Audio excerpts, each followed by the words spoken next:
বন্ধুরা, বর্তমান সময়ে যে কোনো ক্যাটাগরির ভিডিও তৈরি করুন, সব দেশেরই বিভিন্ন ক্যাটাগরির ভিডিও তৈরি করে বসে আছেন। আপনি একটি ব্লগ ভিডিও তৈরির চ্যানেল খুলবেন, সেখানেও সৌরভ যোশী ব্লগ চ্যানেল খুলে বসে আছেন, যার বর্তমান সাবস্ক্রাইবার সংখ্যা 25.8 মিলিয়ন। ভিডিও চিত্রেই আপনি তার চ্যানেল সাবস্ক্রাইবার দেখতে পারবেন। আবার যদি একটি ট্যাগ চ্যানেল খুলতে চান, সেখানেও দেখবেন টেকনিক্যাল গুরুজি একটি চ্যানেল খুলে বসে আছেন, যার বর্তমান সাবস্ক্রাইবার সংখ্যা 23.6 মিলিয়ন।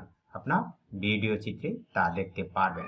আবার বিনোদনের একটি চ্যানেল খুলবেন, সেখানেও দেখবেন ভুবন বাম একটি চ্যানেল খুলে বসে আছেন, যার সাবস্ক্রাইবার সংখ্যা 26.4 মিলিয়ন। চঞ্চল ভিনেশ 30.3 মিলিয়ন সাবস্ক্রাইবার নিয়ে বসে আছেন। আরও নাম জানা অজানা বিভিন্ন চ্যানেল রয়েছে, তাদের অনেক ভিডিওই রয়েছে। তাই আপনাদের জিরো থেকে হিরো হওয়া খুবই কঠিন। তাই আজকের ভিডিওটি অনেক গুরুত্বপূর্ণ হবে, কোথাও স্কিপ না করে ভিডিওটি দেখতে থাকুন, আপনার উপকারে আসবে। যারা আমার চ্যানেলে নতুন, তারা এখনই নিচের সাবস্ক্রাইব বাটনে ক্লিক করুন এবং পাশে থাকা নোটিফিকেশন বেল অন করে রাখুন। আমি এখানে ইউটিউবের 4 জন প্রতিযোগীদের নাম উল্লেখ করেছি। তারা সর্বোপরি কি ধরনের ভিডিও তৈরি করে যা তাদের ভিডিওর ভিউজ অনেক বেশি, এটা সকলের একটা সাধারণ প্রশ্ন। তারপরও দিনের পর দিন অনেক চ্যানেল মনিটাইজ হচ্ছে, অনেকের ভিডিও ভাইরালও হচ্ছে, ইউটিউবে তাদের পেমেন্টও আসছে এবং অনেক টাকাও তারা উপার্জন করছে। এমনকি তাদের অনেক দামি নামি গাড়িও তাদের রয়েছে। আমি সেই প্রতিযোগীদের বাস্তবতার মুখোমুখি করছি। সেই প্রতিযোগীদের মতো আপনিও এখন বড় হতে পারেন। তাই এটা এমন নয় যে আপনি এখন আর সেটি হতে পারবেন না।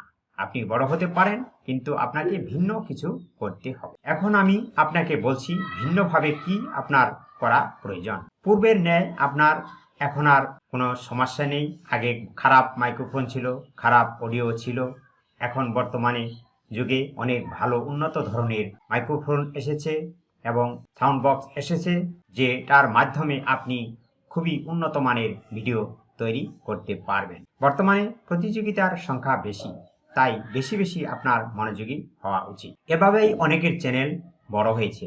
এখন প্রতিযোগিতা বেশি, তাই বেশি বেশি আপনার মনোযোগী হওয়া উচিত। ইউটিউবের সম্পাদন এখন উন্নত করা, তাই ভালো ভিডিও তৈরি করুন, তা না হলে আপনি পদে পদে বিভ্রস্ত হবেন। কারণ আপনি যদি একটি ভিডিও তৈরি করে সাথে সাথেই আপনি আপলোড করেন, সেটা আপনার ভিউজ নাও আসতে পারে।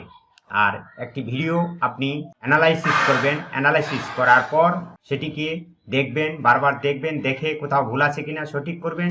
তারপর সেটি আপনি যদি আপলোড দেন, তাহলে দেখবেন আপনার ভিউজ অনেক বেশি হয়েছে। আপনার চারপাশের বন্ধুবান্ধবদের সাথে আলোচনা করবেন, পরামর্শ করবেন যে কিভাবে এই কাজটি ডেভেলপ করা যায়। তাহলে একটা ভালো একটা আপনি সঠিক পথে আসতে পারবেন। আপনাকে ইউটিউবের প্রতি আগ্রহী হতে হবে, তা না হলে আপনি কোনোদিন সাকসেসফুল হতে পারবেন না। সব সময় এটার প্রতি আপনার আগ্রহ থাকতে হবে। আগ্রহ ছাড়া কোনো কিছু করা যায় না। এসব তোমার ভিতর আছে কিনা দেখো, তারপর তুমি কাজে লেগে যাও। তা না হলে তুমি পদে পদে বিভ্রস্ত হবে, এগিয়ে যেতে পারবে না।